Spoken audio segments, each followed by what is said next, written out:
따라해볼까요? 교회는 믿음 위에 서 있어라. 그러나 그러기 때문에 교회는 믿음이 필요한 거예요. 여러분 기억하십시오.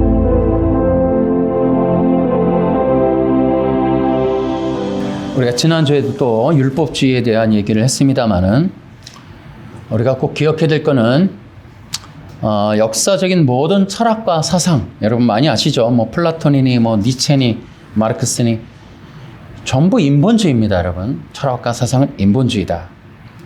그리스 철학, 르네상스, 계몽주의, 실존주의, 니체, 플라톤, 뭐 마르크스, 뭐 샤르트르 아무것도 다 소용없어요, 여러분. 전부 인본주의입니다. 니체는 신이 죽었다. 마르크스는 하나님께 내가 보복하겠다. 변증법적 유물론으로 인간이 창조주다 이런 말을 하고, 실존주의 뭐라 그래요? 인간은 주체다. 뭐 이런 서양 철학과 서양 기독교, 이건 굉장히 위험하다. 그래서 어떻게 됐는가? 여러분, 영국 교회에 우리가 많은 얘기를 하고, 뭐 교회들이 무너졌다.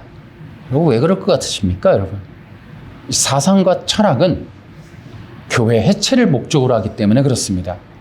굉장히 위험하고 무서운 것이다 라는 걸 우리는 인식을 해요. 아시겠습니까? 서양 철학, 사상, 문화. 오늘 우리가 그 문화에 대한 얘기를 좀만 더 해보도록 하겠습니다. 우리가 첫 번째로 우리 인본주의와 영적인 영향력에 대해서 우리가 한번 보도록 하겠습니다. 우리가 사는 세상은 인본주의 문명이에요. 이 땅은 인본주의 문명이다. 기억하셔야 돼요. 문화와 문명, 종교까지 여러분 모두가 인본주의예요. 이 세상 문화와 종교의 재앙점도 인본에 있다. 인간의 삶, 인간의 행복, 꿈, 형통 모든 게 인본이에요. 그 인본이 뭐냐? 인간을 근본으로 하는 걸 말해요. 첫 번째로 인간을 근본으로 한다. 인본주의라는 건 첫 번째로 인간을 근본으로 한다. 인간이 근본이, 인간이 시작이고 인간이 주체이고 인간을 위하여, 인간을 통하여, 인간을 목적으로, 이런 것들이 인본이에요. 우리가 지금 포스트 모더니즘 이런 얘기를 하는데요. 인간의 본성에서 인간의 근원적인 것을 추구하는, 인간의 본성에서 인간의 근원적인 것을 추구하는 그런 시대다라는 거예요. 그 인간의 근원이 인간의 욕망 말이죠. 근원적인 이 속에 있는 소원, 성취, 꿈, 인간의 근원 속에 있는 생각, 인간의 근원 속에 있는 의지, 인간의 근원 속에 있는 이런 어떤 계획, 요구, 이런 것들이 포스트 모더니즘의 뭐다? 신격화다라는 거예요. 어쨌든 저는 최근에 포스트 모더니즘에 대한 책들을 읽으면서 이 포스트 모더니즘이야말로 이 시대의 우상이다라는 생각을 깊이 하고 있습니다. 때가 되면 포스트 모더니즘에 대한 시리즈를 좀 해야 되는, 이거는 뭐 몇 년을 해도 모자랄 만큼의 거대한 큰 분야예요. 그러나 왜 그러느냐? 우리가 이제 교회에 뭐 위기다, 절대 여러분 코로나 때문이 아니에요. 이 사상과 문화 때문에 이러는 거예요. 여기 여러분들 다 지금 영향받고 있죠? 엄청난 거예요. 이 사상과 문화가 결국 교회를 사로잡는다. 교회를 삼키게 된다라는 거예요. 그래서 이 인본주의가 바로 이 포스트 모더니즘의 핵심이고, 또 포스트 모더니즘이 인본주의를 폭증시키는, 폭발시키는, 인본주의를 종교화하는, 아니 문명화, 이것을 인간에 사로잡는 강력한 무기로 쓰고 있는 게 포스트 모더니즘이다. 그래서 우리는 기독교가 기독교를 분석하고 이해하려면 포스트 모더니즘을 알아야 돼요. 그러니까 성도님들이 성경을 이해하고 싶다? 여러분 포스트 모더니즘을 모르면 성경 이해하기는 불가능에 가깝습니다.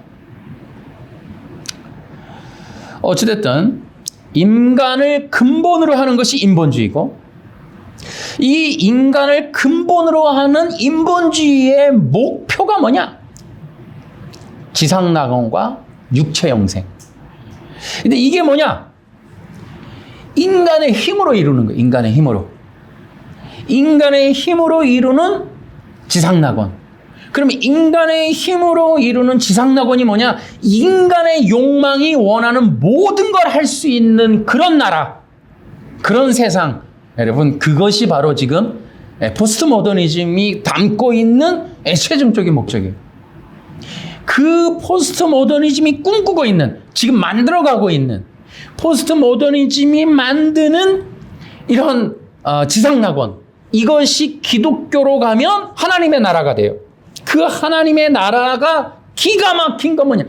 포스트 모더니즘이 만드는 하나님의 나라는 하나님이 없어요. 하나님을 해체시켜버렸어요. 왜냐하면 포스트 모더니즘의 이 창조주가 니체예요. 그러니까 포스트 모더니즘은 니체가 만든 거예요. 니체가. 여러분 이건 뭐 컴퓨터 탁 쳐보면 딱 나와요. 그러니까 포스트 모더니즘을 니체가 만드는데 물론 니체의 이야기를 후대 사람들이 이용해서 포스트 모더니즘의 대표주자로 니체를 사용한 거예요. 근데 끌어다가 쓴단 말이에요. 근데 왜 쓰냐? 신이 죽었다 이 말이에요. 그러니까 포스트 모더니즘이라고 하는 건 물론 내용이 너무나 많습니다만은 인간의 꿈, 인간의 어떤 욕망이 이루어지는 것을 꿈꾸는데 두 가지가 없어야 돼요. 두 가지가 없어야만 가능하기 때문에 포스트 모더니즘은 니체 사상을 끌어와서 이 지구에다가 이걸 덮어버리는 거예요. 그러니까 지구가 지금 포스트 모더니즘에 지금 쩔어버렸죠. 그 두 가지가 뭐냐? 신을 제거하는 것, 또 하나는 신의 말씀을 해체하는 것. 이것이 바로 이제 포스트 모더니즘이 꿈꾸는 거예요. 자꾸 이제 또 이 얘기를 하는 이유는 여러분 보십시오. 지금 개신교의 특징이 뭐냐면 기독교라고 하는 것의 설교, 그러니까 성경을 빙자해서 설교라는 걸 하는 데 있어서 두 가지가 없어요. 일단 기본적으로 신관이 없어요. 신관. 인간의 형통, 인간이 성공하는 자의 법칙 7가지, 비전의 법칙이라든지 4차원의 어떤 영성이라든지, 그러니까 신에 대한 이야기가 없다. 두 번째, 진리가 없어요. 진리가. 영원한 절대 진리, 이런 것들이 이제 사라졌다. 그래서 어떻게 한다? 상황 논리, 상황 철학, 경험 철학. 실존주의가 뭐라 그래요? 내가 사람이 경험하지 않은 건 진리가 아니다. 여러분 멋있지 않아요? 내가 경험하지 않은 건 진리가 아니다. 여러분 이게 뭐다? 현대인들의 그냥 DNA 다 들어가 있는 거예요. 지금 다 들어가 있어요. 그래서 이 포스트 모더니즘이 지향하는, 만들고 있는 위대한 전략은 신을 제거하는 거예요. 근데 신만 제거하는 게 아니라 뭐다? 말씀을 제거해요. 여러분 말씀은 누가 하는 거예요? 왕이 하는 거예요. 왕. 그러니까 포스트 모더니즘은 왕을 제거하는 거예요. 왕을 제거하는 이유는 뭐예요? 내 뜻대로 살아야 되니까, 내 마음대로. 그래서 왕이라고 하는 걸 기반으로. 그래서 우리가 흔히 그렇잖아요. 부모 말, 목사님의 말, 이걸 권위로 치지 않아요. 이제는 다 자기 생각대로 하는 거예요. 그냥 자기 소견에 옳은 대로 행하더라라는 거죠. 두 번째로 인본주의라는 건 뭐냐면 인간의 본성이 목적이에요. 인간 본성. 이 인간의 본성이 뭐냐? 바로 죄성이에요. 죄성. 인간의 본성은 이렇게 표현할 수 있어요. 욕구, 욕망. 그러니까 인간은 자기 사랑, 자기 경배, 자기 생각으로 자기가 하고 싶은 대로 하며 사는 것. 이게 인간의 본성이에요. 그걸 우리는 욕망이다. 이렇게 얘기해요. 근데 그 인간의 본성이 바로 죄를 짓는 원인이 되는 거죠. 그래서 그 인간의 본성, 인간의 죄성이 바로 우리 인본을 인간의 근본을 형성하고 있다. 죄성은 무엇인가? 그러면 죄성은 뭐냐? 인간의 죄성은 아담의 속성이에요. 그럼 아담의 속성이 뭐냐? 인간이 신이 되려는 거. 여러분, 그러니까 간단하게 생각하세요. 죄성은 내가 신이 되려는 거예요. 그냥 그것만 생각해요. 다른 건 또 어려우니까. 뭐 거기에 이제 뭐 하나님을 대적하고 하나님을 반항하며 하나님의 말씀을 떠나고 자기가 왕적 존재가 되는 뭐 여러 가지 또 많습니다만 이제 그런 거 말고 이제 하나만 딱 기억하면 인간은 어떤 죄성이 있느냐? 인간이 신이 되려고 한다. 하나님을 떠나서 자기가 하나님 되려가는 거. 이게 이제 죄성이라 그래요. 인간이 자기가 주인이 되어서 살려고 하는 거. 이게 이제 인간의 죄성이다. 이렇게 볼 수가 있어요. 자, 세 번째로 이 인본주의는 또 우리가 이제 다른 시간에 또 계속적으로 말씀을 드리겠습니다만은 왜냐하면 다시 또 얘기할게요.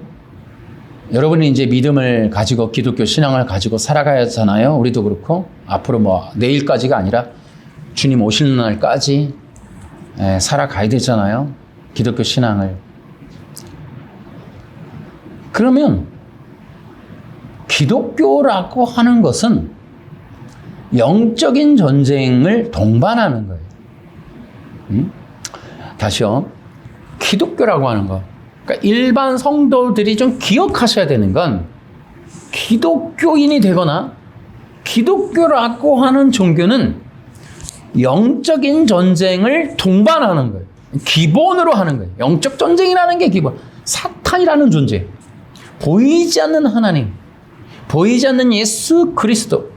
2000년 전에 있었던 십자가. 그리고 저 영원한 나라. 이 형이상학적인 포스트 모더니즘이 신이 죽었다. 이게 뭐예요? 신과 함께 형이상학을 부셔버리는 거예요. 그 형이상학이라고 하는 제가 말씀을 드린 신, 말씀, 천국 이런 구조를 허물어버리는 거예요. 이런 구조를 허물어버리고 새로운 구조를 만드는 거예요. 이게 이제 포스트 모더니즘이 하고 있는 거예요.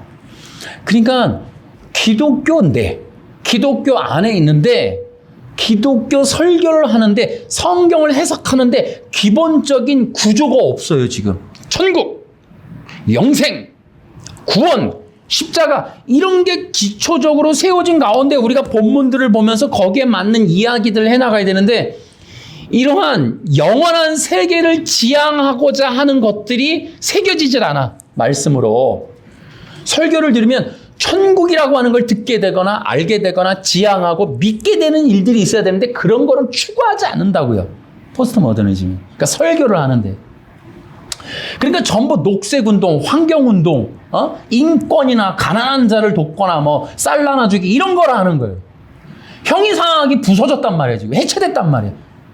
그러니까 이게 해체가 돼. 포스트 모더니즘이 지향하는 건 뭐냐면 신이 죽었다라는 것과 동시에 신과 함께 신에 얽혀있는 신을 지향하는 천국이 있고 하나님 있고 말씀 있고 성경 있고 예배가 있고 기독교가 있고 라고 하는 기초적인 전통, 이 전통이라고 하는 틀, 기독교라고 하는 원래 교회, 하나님의 백성, 우리 예배함, 천국감 이런 기초적인 걸 전부 부셔버린 거예요. 지금 이게 해체란 말이에요. 해체.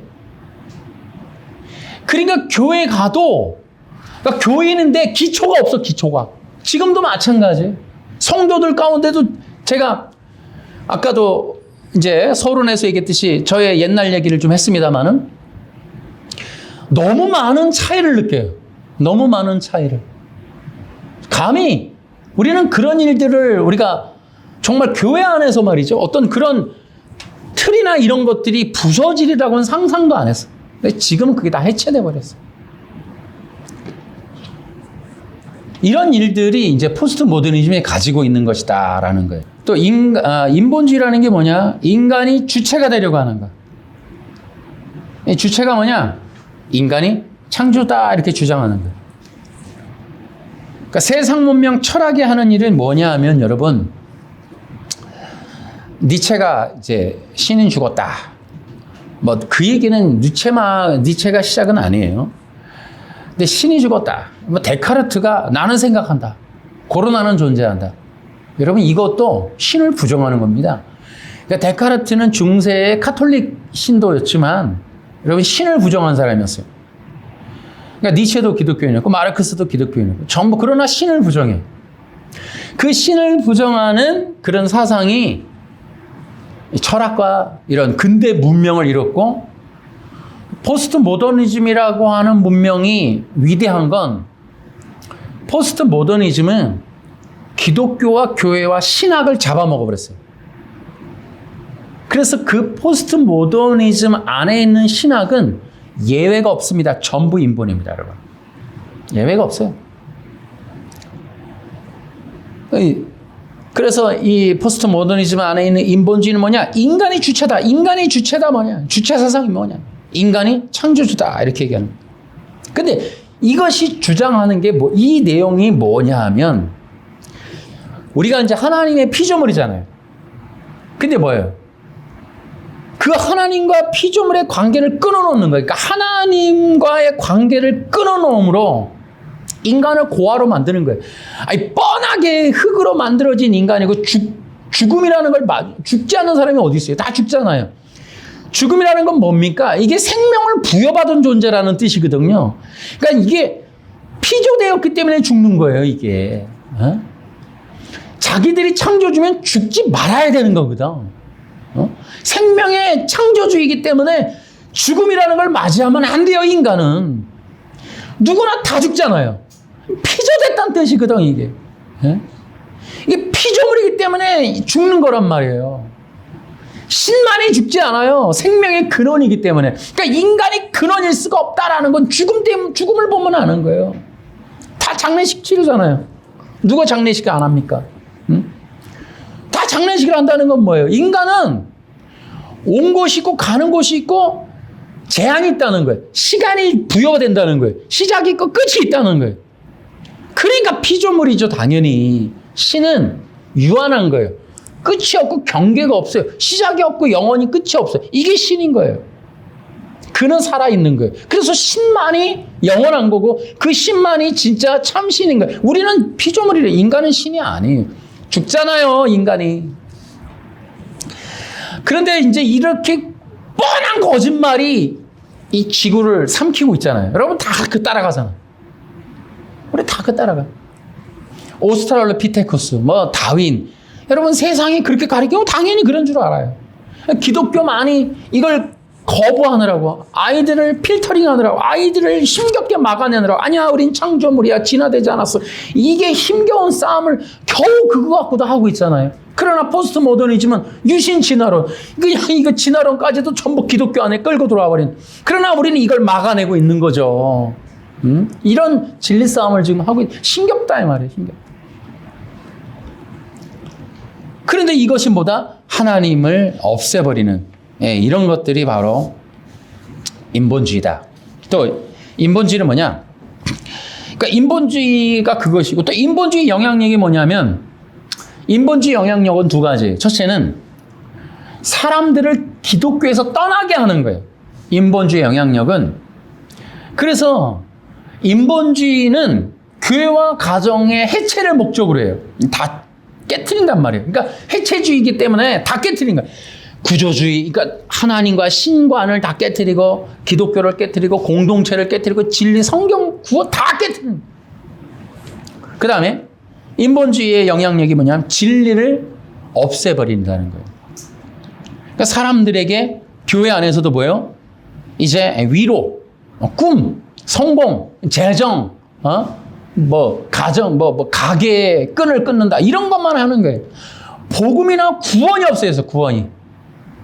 예수님이라고 하는 십자가라고 하는 얘기도 구원이라 이게 다 끊어져. 그래서 여러분 강해 설교라는 게 있었잖아요. 이제 한때 이제 강해 설교 유명했죠. 강해 설교가 이제 저도 이제 온누리교회 가서 뭐 세미나도 들었어요. 데니스 레인인가 뭐 그런. 근데 여러분 강해 설교가 한반도를 강타하고 난 후유증이 뭔지 아십니까? 진리가 사라졌어요. 네? 그리고 강해 설교의 열매가 좋은 열매는 뭐냐? 유명한 설교, 강해 설교만 남았어요. 유명하신 분들만 남았어. 그래서 강해 설교의 대가들하고 그 유명한 인간이 영광받았어. 강해 설교 만들어서.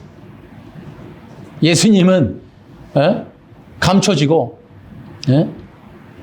진리도 사라지고 유명하신 강해 설교가라는 것만 남았어. 에이, 기가 막힌 거죠. 진리가 사라져버렸어. 그래서 강해 설교 때문에 상황 논리, 상황 윤리, 현실적인 삶 이런 게 강화돼 버렸어요. 그래서 성경의 텍스트에 이 해체주의, 이 데리다의 영향을 이 텍스트를 다 해체해버린 거예요.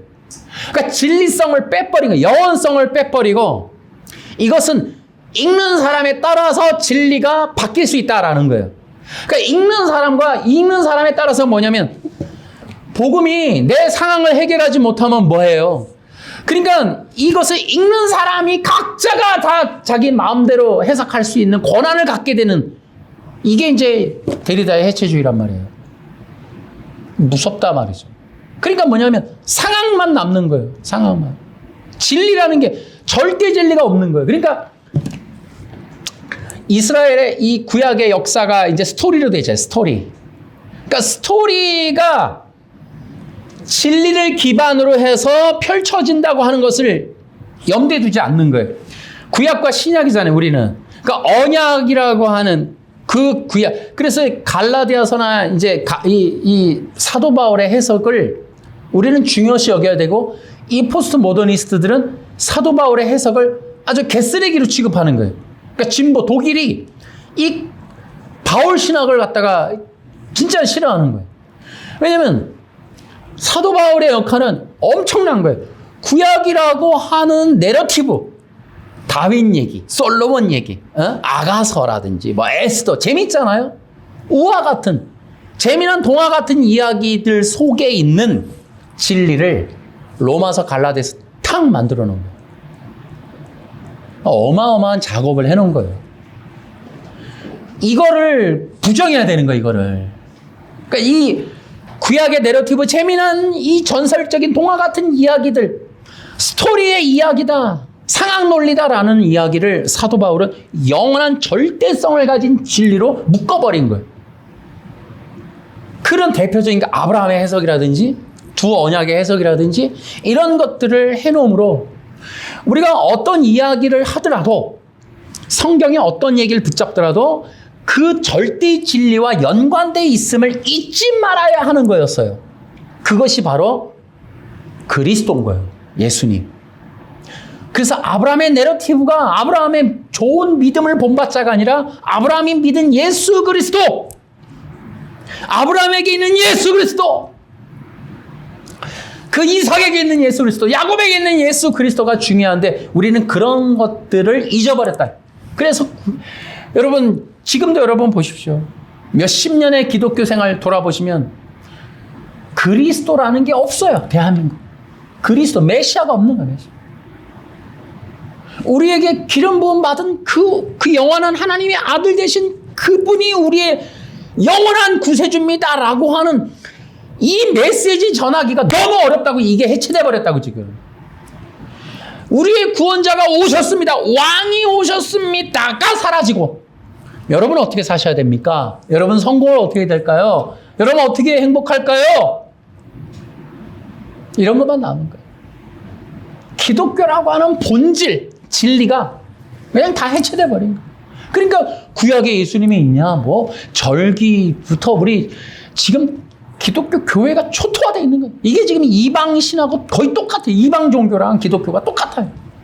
대형 건물 지어서 사람 모아서 뭐 개그맨들 뭐 연예인 불러다가 행사하고 똑같다 이 말이에요. 개혁주의 뭐 장로교가 됐든 어느 교회가 됐든 그 어느 교회 특성이 중요한 게 아니고 지금은 부흥, 유명한 거, 사람 많이 모이는 거, 이거 외에는 남은 게 없어. 교회들이, 대한민국 기독교가.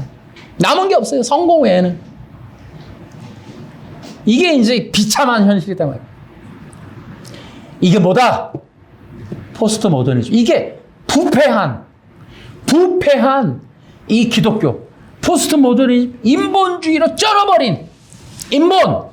우리 속에 남아있는 욕망이라고 하는, 우리를 움직이는 그 기본적인 힘, 욕망이라고 하는 게 자기 위주로. 그래서 우리가 이렇게 전부 썩어버렸다.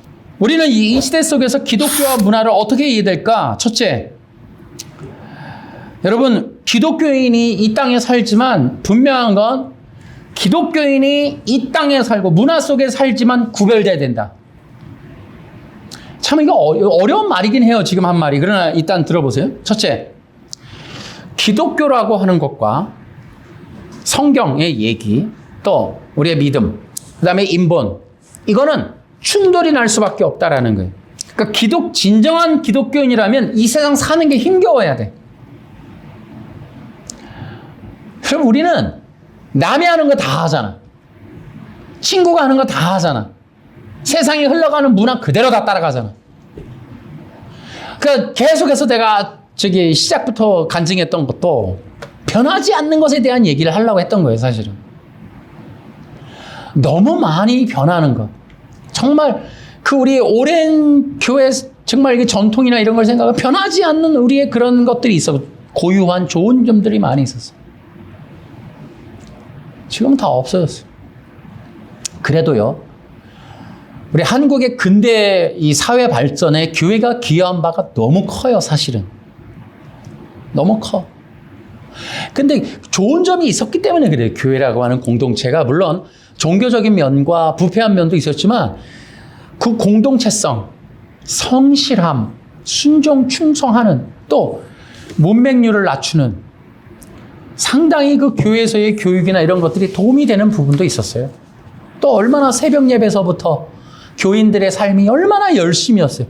새벽 예배 드리고 또 일을 하고 또 저녁에 예배 드리러 가고 부흥에 참석하고 기도회하고 산상 기도회하고 이런, 또 목회자들 섬기고 높은 사람 섬기고 권위자들 섬기고 하는 그런 것들의 이 문화가 물론 장단점이 있지만은 좋은 점도 많았어요. 그래서 여러분, 기독교인은 세상과 충돌날 수밖에 없고 갈등이 생길 수밖에 없다. 그러니까 진정한 기독교인이라면 안 맞아야 돼요.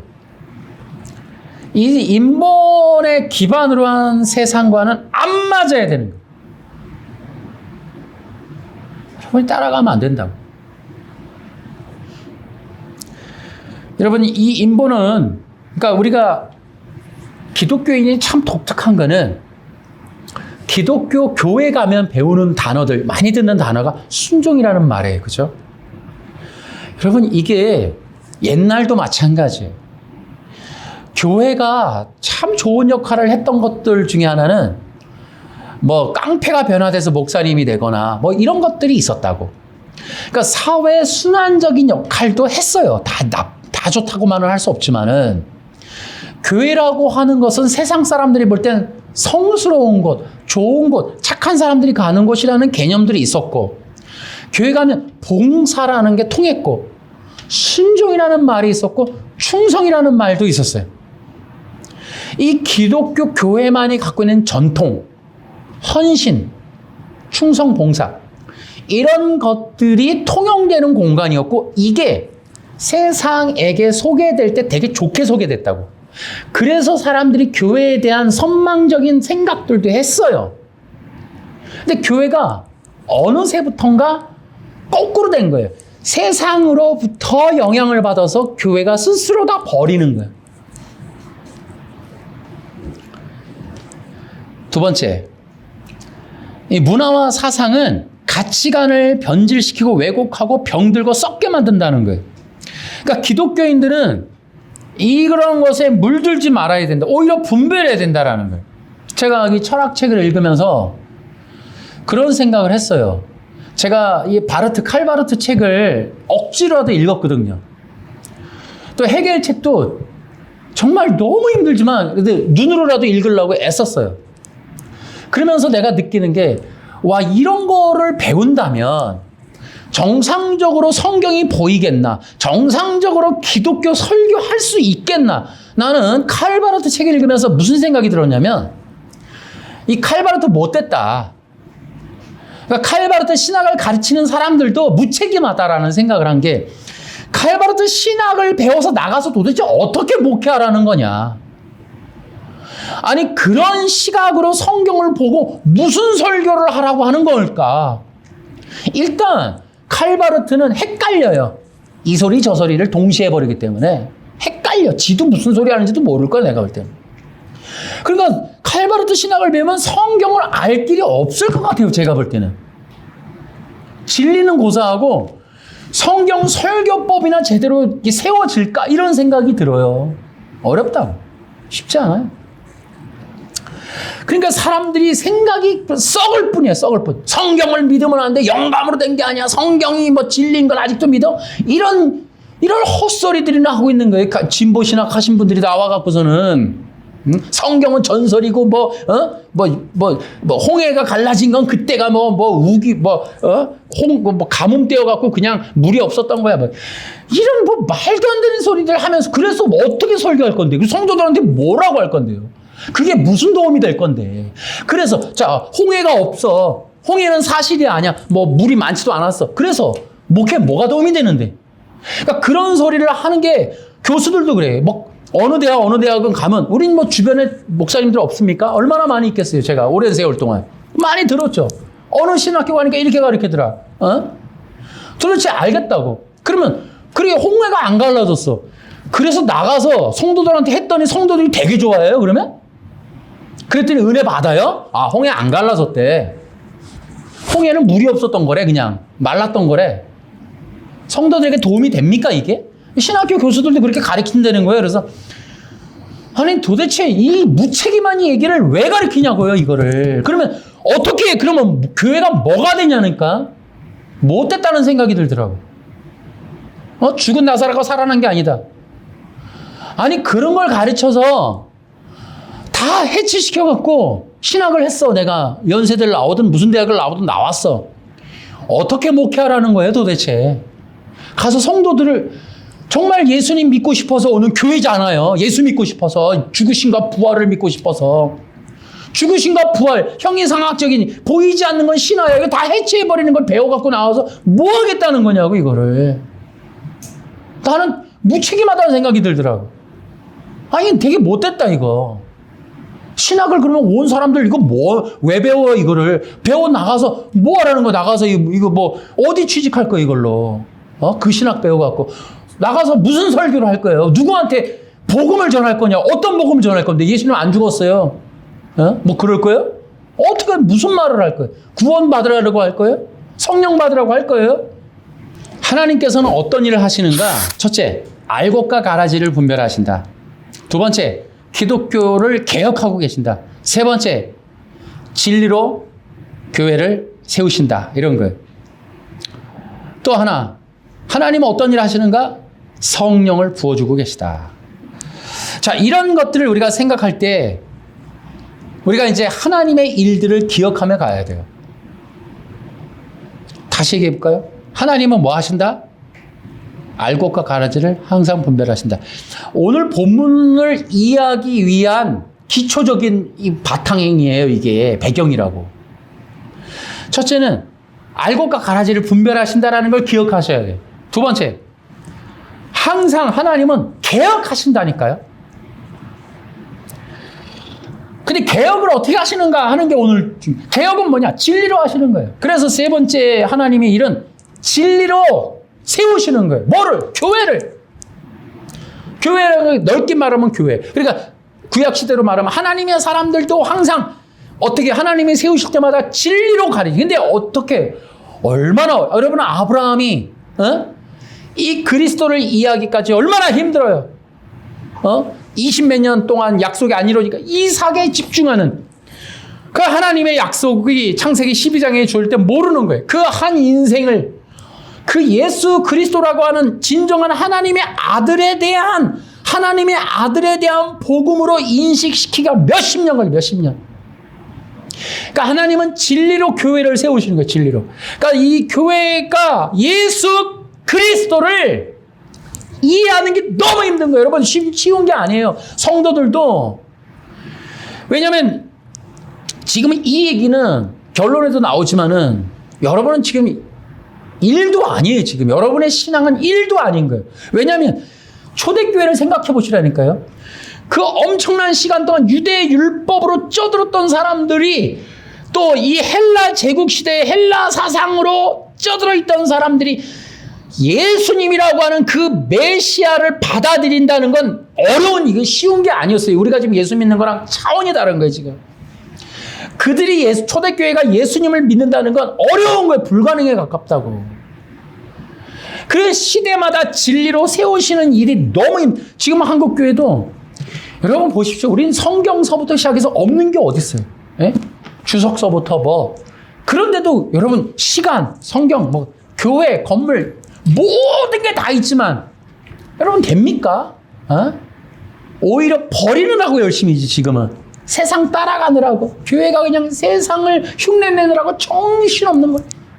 버리기 바쁘지 누가 그 본질을 따라가느라고 더 열심을 냅니까? 누가 더 기독교 안으로, 성경 안으로, 더 기도 안으로, 예배 안으로 누가 더 열심을 냅니까? 그렇지 않아요. 그 사상을 이겨내고 그 사상을 분별하고 복음의 본질, 기독교적인 정신을 살려서 가려고 하는 누가 있습니까, 여러분? 근데 하나님은 계속해서 뭐 한다? 교회를 세우시는 거예요. 그럼에도 불구하고 하나님은 그 시대마다 하나님의 중요한 사람들을 세우시는 거예요. 항상 하나님의 역사는 소수라는 걸 기억하셔야 돼요. 그래서 알곡과 가라지는 우리가 안 갈라도 알아요. 스스로 갈라집니다. 이게 다 갈라지게 돼 있어요. 교회도 다 갈라지고 성도들도 다 자연히 갈라져, 자연히. 저는 이거 어려울 줄 알았어요. 알곡과 가라지를 마지막에 어떻게 가르지? 어떻게 분별하지? 우리가 어떻게 알 수 있을까? 이거 모르면 어떡하지? 아니에요. 자연히 갈라집니다. 자연. 모두가 알 수 있도록. 그 다음에 이 하나님께서는 성령의 기름 부음. 이것은 너무너무 중요하다. 하나님께서 그럼 누구에게 성령을 부으실까? 우리 다음 장에서 한번 또 살펴볼까요? 자, 오늘 이제 본문의 내용이 예수님의 사역인데요. 예수님의 사역을 오늘 한마디로 죄인과 구원이라고 제가 얘기를 했습니다. 그러니까 누가복음에 나타나는 예수님의 관심, 집중, 예수님의 목적에 대해서 지금 오늘 본문이 그냥 명확하게 얘기해 주는 거예요. 한마디로 탁 얘기해 주는 거예요. 우리 누가복음 15장 거기 한번 보십시오. 많은 세리들과 죄인들이 말씀을 들으려고 예수님께 가까이 나왔습니다. 바리새파 사람들과 율법학자들이 수군거리기 시작했습니다. 이 사람이 죄인들을 받아들이고 함께 먹기까지 한다. 이 말 한마디로 게임 끝난 거예요, 그냥. 이 사람이 죄인들을 받아들이고 먹기까지 한다. 함께 먹기까지 한다. 오케이. 이겁니다, 이거. 이게 이 한마디가 종교와 예수님을 갈라놓는 거예요. 이 한마디가 뭡니까? 선한 사마리아 사람 비유의 실제적인 내용이기도 하고 이것이 불의한 청지기의 이런 실제적인 내용이기도 한 거예요. 예수님 뭐예요? 죄인들과 함께 한다니까요. 가난하고 병들고 낮은 사람들과 함께 하신다니까요. 어떻게 해요? 함께 먹기까지 해요. 그러나 종교, 율법, 인본은 뭐예요? 그렇게 하지 않아요. 너무너무 분명한 그런 것들을 하신다. 첫 번째, 그래서 우리가 두 가지를 볼 수 있어요. 이 말의 의미를 크게는 두 가지를 보죠. 첫째는 예수님의 지금 15장에 나와 있는 이 1절부터 이 10절까지의 사역에 크게는 두 가지의 내용. 첫째는 종교적인 틀을 깨는 거예요, 지금. 패러다임이 부서지는 거예요. 뭐예요, 지금 내용이? 이 사람이 죄인들을 받아들이네? 또 하나는 더구나 함께 먹기까지 하네? 이거는 지금 유대 율법주의자들의 선입견, 사고, 종교관념 모든 것들을 뒤집어 버리는 내용이란 말이에요. 종교적 틀을 깨는 거예요. 어떻게 깨요? 그렇게 죄인들과 함께하고 함께 먹는 것으로 인하여 그들이 지켜오던 전통, 그들이 지켜오는 어떤 종교적인 율법주의를 부셔버리는 거, 그 한마디로. 종교적인 세력들을 깨트려버리는 거예요. 기득권들을 부셔버리는 거예요. 종교의 기득권들, 부패한 종교의 이 세력들은 뭡니까? 가난하고 병들고 이런 사람들을 제끼는 거예요. 그들과 함께하지 않는 거예요. 그들을 버려버리는 거예요. 그들을 모두가 뭐예요? 착취하는 거예요. 그들을 지배하고 가난한 자들을 처분하고 자기들의 부를 늘리고 영광을 늘리고 명예를 높이고 권위를 세우는 그런 일들을 한다는 거예요. 그런데 바로 예수님이 간단해요. 죄인들과 함께 하고 함께 먹음으로 그들이 거짓임을 드러내버리는 거예요. 간단한 거예요. 그래서 예수님은 뭐합니까? 세상 사람들에게 이미 좋은 선생님 메시아라고 일컬어진 예수님이 죄인들과 함께 함으로 이미 그것만으로도 메시아가 왔는데 죄인들과 함께 함으로 지금 세상을 통치하는 종교가 거짓임을 고발해버리는 거예요. 세상 사람들이 볼 때 하나님의 아들이신 메시아가 와서 하는 일은 죄인들을 부른다는 거예요. 그것이 종교인들을 부끄럽게 하는 거예요. 여러분, 한국교회가 부패한 이유는 정치 세력과 야합하는 거예요. 그러니까 기존에 종교 세력들의 이 부패는 뭐냐면 진정 죄인들과 함께하는 본질 사역이 아니라 그들의 세력들을 더 크게 하고 성공시키고 그들을 자기들의 권위와 권력과 기득권을 유지시켜주는 그런 어떤 음모적인 세력들과 야합한다는 거예요. 한국교회 부패가 한국교회가 멸망한다면 첫 번째 이유는 한국 기독교의 기득권층이 정치 세력과 야합하기 때문에 그런 거예요. 우리가 많이 아는 그런 모임 하는 사람들도 마찬가지고 동성애자들과 야합하고 정치 세력 부패한 것들 또 기독교 교회인데 여러분 교회가 동성애 인정할 수 있습니까? 왜냐하면 동성애라고 하는 것 자체가 나쁜 게 아니라 뭐 그거를 어떻게 우리가 하자는 게 아니라 그것은 교회와 가정을 해체시키는 전략적인 이 네오 막시즘 전략이라고 몇 번을 얘기합니까? 동성애라고 하는 하나의 이슈가 그런 어떤 가치가 주제가 사람들의 이목을 끄는 것이 사람들의 생각과 모든 것들을 모으지만 그들이 갖고 있는 음모는 교회와 가정을 해체하는 걸 갖고 있단 말이에요. 기독교는 그걸 알고 있어야 된다는 거죠. 안 되죠, 당연히. 교회와 가정이라고 하는 기초 공동체를, 사회와 세상을 유지하는 기초 공동체를 부시고자 하는 그런 네오막시즘, 성혁명, 마르크스의 이론을 성적으로 이뤄내는 성혁명적 그런 이슈인 바로 이러한 동성애 문제, 인권차별금지법에 대한 문제. 여러분, 대한민국 드라마가 지금 고등학생을 중심으로 하잖아요. 고등학생들, 고딩 엄빠? 여러분, 이게 정상이라고 보십니까? 고등학생들이 가정을 꾸린다고요? 언제요? 이걸 제가 얘기하는 거예요. 이게 쇠뇌를 시키는 거예요, 사람들로 하여금. 얼마나 많이 변화되고 있습니까, 지금. 우리로 하여금 동성애자들이 지금 얼마나 많이 텔레비에 스타들이 돼 있어요. 이제 이런 부분들이 이게 네오막시즘이라니까요.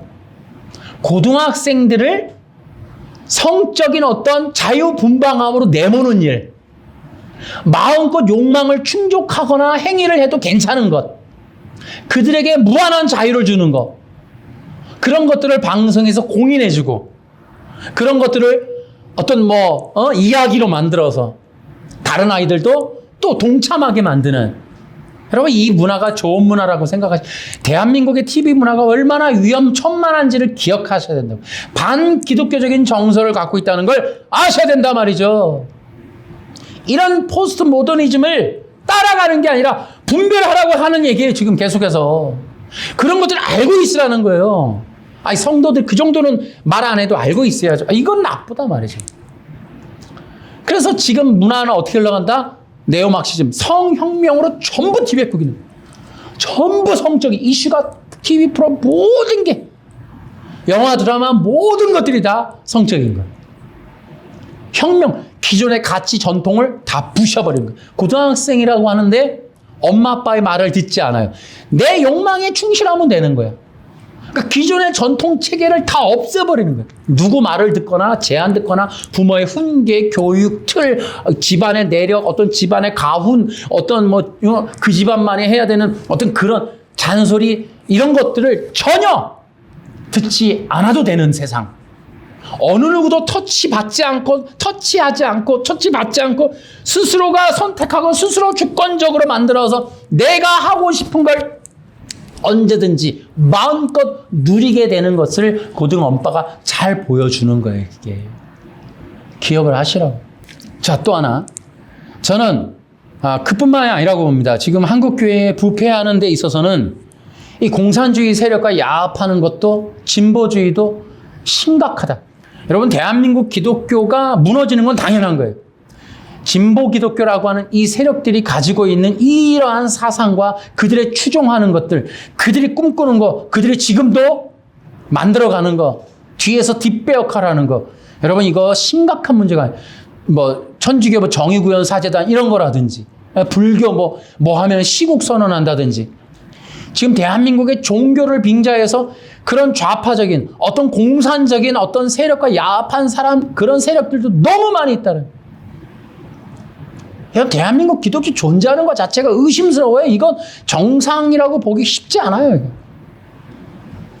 또 여러분, 나는 이 한국 기독교의 이 멸망에 나는 한 표 던집니다. 뭐냐면 한국이 정말 세계적인 아마 둘째가라면 서로 알 만한 사기 범죄 국가이기 때문에 그렇다는 거예요. 여러분, 사기 범죄가 여러분 알고 보면 형벌이 되게 약해요. 여러분 보십시오. 텔레비나 이런 거. 여러분, 우리가 빌라왕이라는 거 아십니까? 빌라를 1000채, 2000채 가지고 빌라가 누가 들어가요? 신혼부부라든지 없는 사람이나 청년이나 약자나 가난한 사람들이 들어가는데 그거 등쳐먹고 말이죠. 그거 유야무야 됐잖아요. 다 어디 갔습니까? 사기공화국. 이게 더 나쁜 건 사기를 누가 누구한테 쳐요? 힘 있는 사람이 약자한테 친다고요. 사기를 힘 있는 사람이 당합니까? 감히? 그런데요, 제가 어느 프로로도 봤는데 그 사기를 치는데 교회 장로님인 거야. 교회 권사님인 거야, 부인은. 너무 속 터지는 거예요. 그 피해자가 그러는 거예요. 피해자가 인터뷰하는데 제가 그분한테 하소연했다고 좀 더 돌려달라고 그랬더니 그분이 교회를 다니시는데 이렇게 나오는데 너무 부끄러운 거야. 교회 안엔 너무 많다 말이죠. 교회 안에 성도들 중에. 저는 진짜 대한민국이 무너진다면 사기 때문에 무너지는 게 아닌가. 그냥 그런 생각을 합니다. 저는 우리 교인들한테나 부탁드려요. 사기치지 마시고 사십시오. 남의 돈 빼앗지 마세요.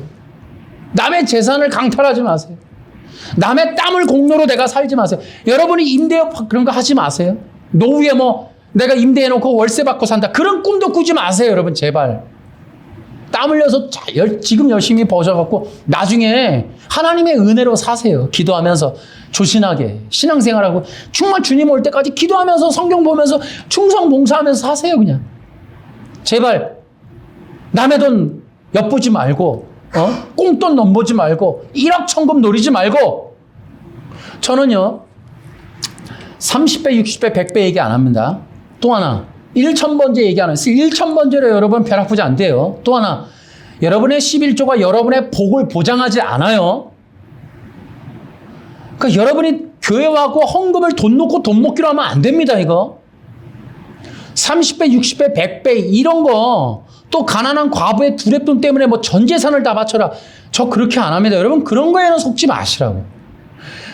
과부의 두랩돈 때문에 여러분 자식들이 복 받고 이런 거에 연연하지 말라고. 그런 거에 내 종교심을 바치지 말라고요. 여러분이 그것 때문에 교회 오셨다면 포기하세요. 이제 여러분은 곧 떠나게 돼 있어요. 그런 기복적인 어떤 세상적인 어떤 얄팍한 그런 어떤 몇십 배 부풀려지는 복이 오겠지. 이런 것 때문에 여러분의 인생을 낭비하지 마시라고. 저는 그런 거 원치 않고 그런 설교를 전 지금까지 해본 적이 없어요. 네? 절대로 여러분 그런 썩은 생각하지 마세요. 기독교는 예수님밖에 없어요. 여러분의 인생이 예수님 중심으로 재편되는 것이 복음이에요. 저는 여러분의 인생을 예수님께 드리라고 얘기하는 거예요. 아멘? 예수님 때문에 여러분이 빙자해서 뭐 잘 되겠지 그런 생각하며 살지 마시라고. 오히려 예수님께 여러분 드려야 돼요. 여러분 그래서 내가 마지막에도 알곡과 가라지가 쉽게 갈라진다는 게 아무도 여러분 교회는 다녀도 예수님을 위해서 살지 않아요. 그런 사람 드러나는 건 여러분 쉽게 드러납니다. 얼마 안 되기 때문에 우리가 다 알게 돼요. 둘째, 예수님의 십자가 사역은 오늘 중심 주제죠. 죄인을 구원하신다는 거예요. 여러분 한번 선언할게요. 예수님의 사역은 죄인을 구원하시는 사역이다. 이 한마디로 또 많은 것이 담겨 있는 거예요. 한 영혼을 구원하는 게 예수님의 사역이다. 다시 한번 얘기할게요. 예수님은 죄인을 구원하세요. 의인을 구원하는 게 아니라 말이에요. 그런데 예수님이 현대 교회에 필요하실까요? 아니 제가 볼 때 예수님이 지금 한국교회에 오신다면 구원할 자가 몇이나 있을까 싶어요. 왜냐하면 죄인이라고 할 자가 아무도 없어요. 다 의인이래요. 다 잘났대요. 다 아무 흠 없대요. 교회에 와서. 다 자기 주장하는 거죠. 저도 이 영상으로 나가지만 우리 교인 중에 죄인이라는 소리 때문에 나간 사람이 있어요. 내가 왜 죄인이냐고 막 길길이 그걸 한동안 오랫동안 하시다가 나가셨어요. 다시 한번 얘기해 드릴까요? 예수님은 죄인을 부르러 오셨어요. 여러분이 예수님을 만나고 싶다고요? 그럼 죄인이라고 고백하시라니까요. 아니 아무도 죄인이라고 그러지 않는데 예수님 와서 누굴 만나냐니까요. 교회 와서 죄인을 본 적이 없어요. 자기 죄를 토설하거나 죄인이라는 심정을 갖거나 죄인이라는 어떤 미안함이나 회개하는 마음을 가진 사람을 본 적이 없어요. 그렇게 낮춘 사람을 본 적이 없다고요. 아니 예수님은 죄인을 구원하러 오셨다는데 아니 예수님도 오셔서 답답한 거예요. 그래서 여러분 사복음서의 예수님의 행적을 지켜보십시오. 바디메오라든지 삭개오라든지 여러분의 그런 내용들을 지켜보세요. 기득권이 아니에요. 나 율법 잘 지켰어요. 부자 청년 근심하고 가요. 그러니까 율법 중 나는 자기 의, 자기 공로, 자기의 어떤 권위, 자기의 명예 아무도 예수님 못 만나요. 예수님도 관심이 없어요. 예수님은 세미한 음성의 소리라도 그 고통하는 자들, 죄인의 심정으로 아파하는 자들, 시대적으로 눌려있는 자들 그런 어떤 엄청난 종교적 권위 세력들에 의해서 피폐해진 인생들을 찾아가신다고요. 역으로 하나 말씀을 드릴까요? 하나님의 관심은 성공한 자들에게 있지 않음을 기억하시기 바랍니다. 그러니까 하나님의 관심을 받으려면 여러분이 마음을 어떻게 해야 되는지가 여러분 분명히 나오는 거예요.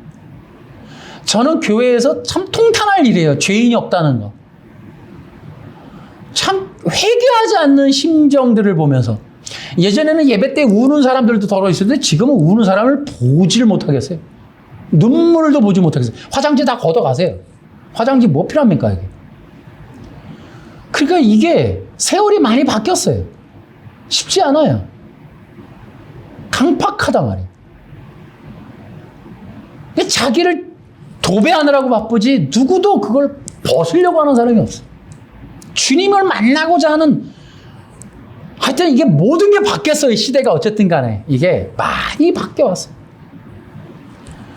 그러니까 정말 가난한 심정으로 끊임없이 그 예배자의 자리를 지킨다고 하는 게 이게 쉬운 일이 아니에요.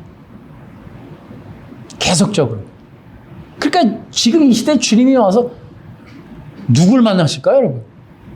쉽지 않아요. 그래서 이 예수님은 죄인을 구원하신다라는 걸 기억하세요. 그리고 예수님의 발걸음은, 예수님의 마음은, 예수님의 눈은 낮은 자, 가난한 자, 또 고통하는 자들, 죄 때문에, 의로움 때문에 곧 신음하는 자들 속에 있다는 것, 그들을 중심으로 간다는 걸 제발 기억하세요. 그러니까 그러한 환경이 주어지면 감사하셔야 돼요. 여러분, 때때로 아무 문제가 없는 게 아니에요. 그러니까 기독교인에게 해당되는 얘기예요. 일반인들은 아무 문제 없는 게 목표지만 우리는 정말 영적으로든지 어떤 중요한지 내 안에 정말 예수님이 어느 왕의 대로 주님의 길이 열리는 거라면 그것이 환난을 통해든 고난이든 감사하셔야 돼요. 애매한 개고생 말고 진짜 이것이 주님을 만나는 길이 열리는 발판이 된다면 그 고난을 감사하시라고. 이게 기름 부음 받는 통로라는 것을 기뻐하시라고. 그러니까 신앙생활, 내가 예전부터 이거 뭐 오랫동안 가르친 거지만 신앙생활을 되게 잘하려면 기름 부음의 길을 정말 본능적으로 찾아가야 돼요. 제가 얘기했죠. 한 방울의 기름 부음이라도 그걸 소망해라. 그게 진짜 기독교다. 그러니까 신앙생활의 지혜로움도 다 사라졌어요. 왜냐하면 포스트 모던 본능 때문에. 그러니까 본능이라고 하는 것 때문에 다 영적인 게 다 가려진 거야. 다 여기서 사라지는 거야. 그러니까 우리는 본능이 중요하지 기름 부음이 중요하지 않거든. 내가 살아가는 목적이 중요하지 자아가 중요하지 절대 은혜라고 하는 내 외부적으로 오는 것에 대한 그 하나님만이 주는 어떤 그런 것들을 소망하지 않는단 말이에요. 사람들의 지금 변화가 그렇게 이루어지는 거예요. 그러니까 눈에 보이는 것들과 사회적인 것과 상대적인 것과 비교적인 것과 어떤 물질적인 것과 욕망적인 것, 즐거움과 어떤 그런 쾌락적인 것, 내 상황적인 것, 사람들과 어울리는 것들에 대한 기준이 주님과 어울림을 다 막아버렸어요. 외로움, 고통, 고난, 가난함, 그러므로 주님께 나아감, 울부짖음, 거기서 주님의 은혜를 받은 믿음, 기름 부음, 은혜 충만, 성령 충만, 이런 개념이 다 바뀌어버린 거예요.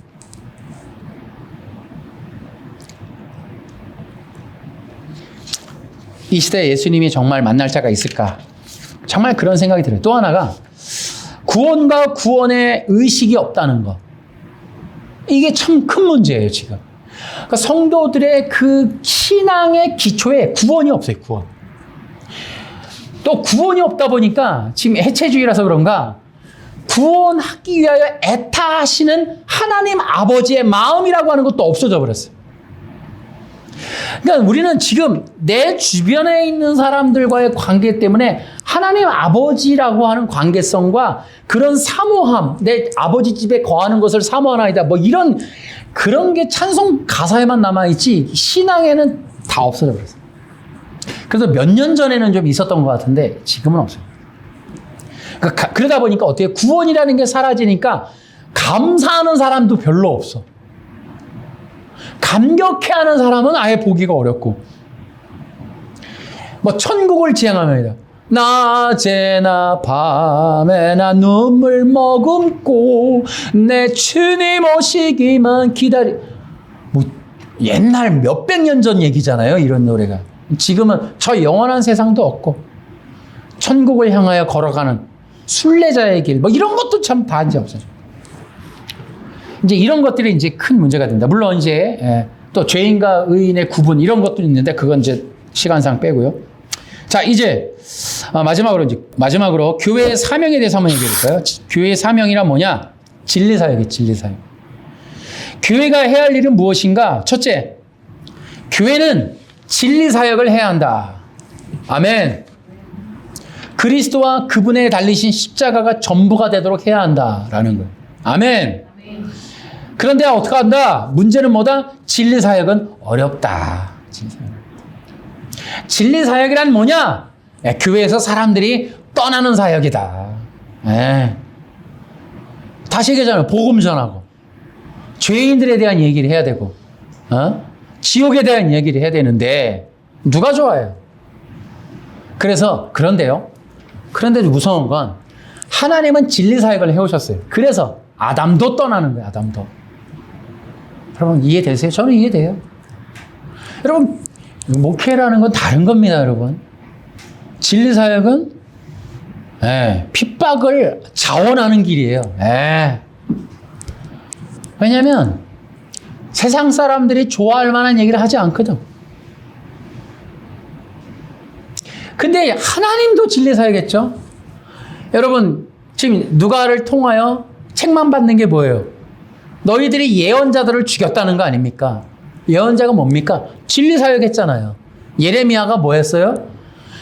다들 풍요로운 3만 달러, 이 4만 달러, 10만 달러를 찍고 행복해하는 이 국가적인 정말 부흥의 시대 때 슬프도다 슬프도다 망할 것이다 망할 것이다 외쳤던 사람이 예레미야죠. 대한민국에서 예레미야처럼 목회하면 바로 교회 접습니다. 그러니까 율법주의자들이 죽인 예언자들처럼 목회하면 안 돼요. 한국에서는. 당연히 교회가 사람이 비죠. 아니 지금 사람들의 바라는 소리와 거꾸로 얘기하는데 누가 좋아해요? 그래서 정말 교회는 어떻게 된다? 진리로 세워져야 되고 진리로 얘기해야 된다. 그 진리가 뭐냐? 인간은 피조물입니다. 인간은 죄와 사망 권세 아래 있습니다. 얘기하는 건 진리예요. 또 여러분 진리 중에 진리가 뭐냐? 인간은 절대로 신이 될 수 없습니다. 또 하나, 인간은 절대로 스스로 구원에 이를 수 없습니다. 이게 시대적인 철학과 사탄의 음모와 사탄의 율법주의, 인본주의를 깨는 영적인 선언이에요. 영적인 선언. 성도들로 하여금 원천적으로 세상의 사상을 근원적으로 막아서는 게 바로 이런 얘기예요. 여러분은 신이 아니에요. 주체가 아니고 주권자가 아니고 신이 될 수 없어요. 여러분은 객체입니다. 여러분. 우리의 주인은 예수 그리스도입니다. 우리는 그분 아니면 못 살아요. 인간은 절대로 신이 될 수 없고 주체가 될 수 없어요. 이게 포스트 모더니즘 속에서 우리가 한번 깃발을 한번 흔들어 보는 거예요. 사람들도 관심 갖지 않는. 여러분의 욕망대로 살면, 여러분의 욕망이 성취되는 길로 가면 여러분 망합니다. 예수 그리스도가 여러분의 주인이 안 되면 우리 모두는 망합니다. 우리는 절대로 영원한 백성 될 수 없어요. 교회가 얼마나 부패했는지 이 진리를 거부한다는 거죠. 예수 그리스도가 아니면 우리 모두는 영생 얻을 수가 없어요. 다른 어떤 것으로도 안 된다. 이게 진리라는 거죠. 세 번째, 믿음 위에 굳건히 서라는 거죠. 이것이 지금 교회의 사명이에요.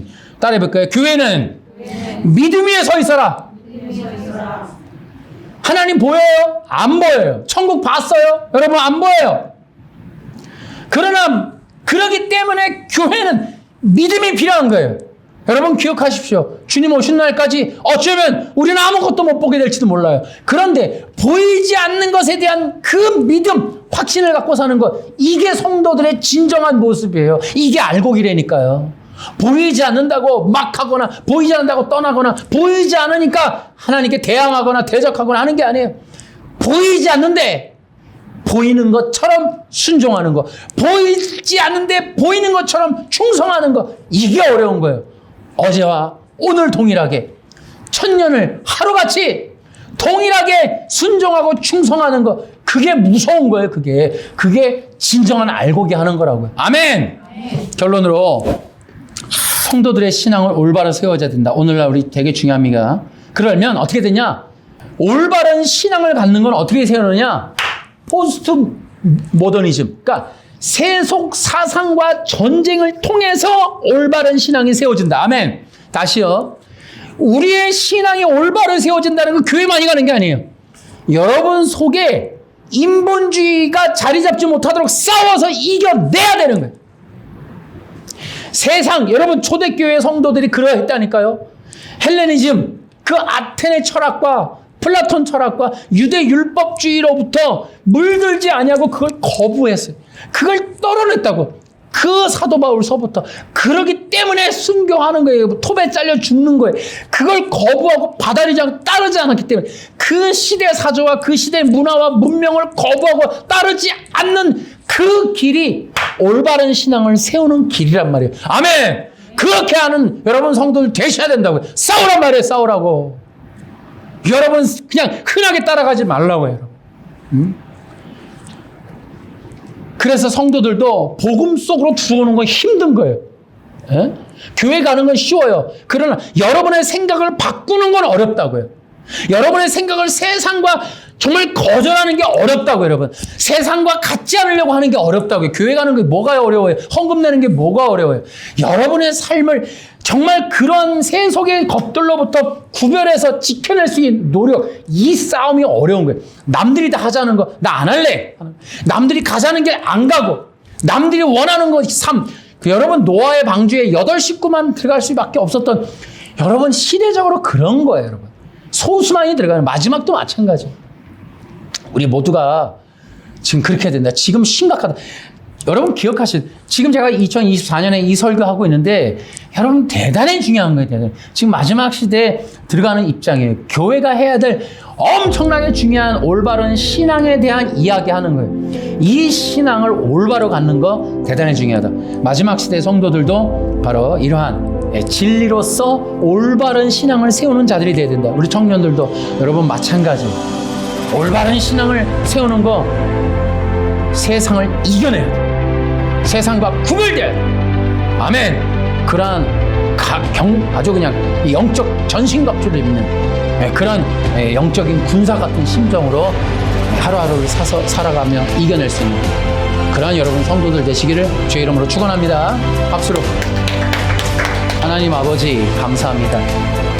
성도들이 이 땅, 이 엄청난 포스트 모더니즘 속에 매일 세뇌되며 살아가고 있지만 성령의 능력으로 이 모든 걸 이겨내고 절대 물들지 말고 절대 진리, 성경적 복음을 지켜내며 그 절대 복음, 정말 원시적인 복음을 지켜내며 믿음을 굳건히 지킬 수 있는 그래서 주님 오시는 날 정말 진정 잘했다 칭찬받는 귀한 성도들 될 수 있도록 인도하여 주시옵소서.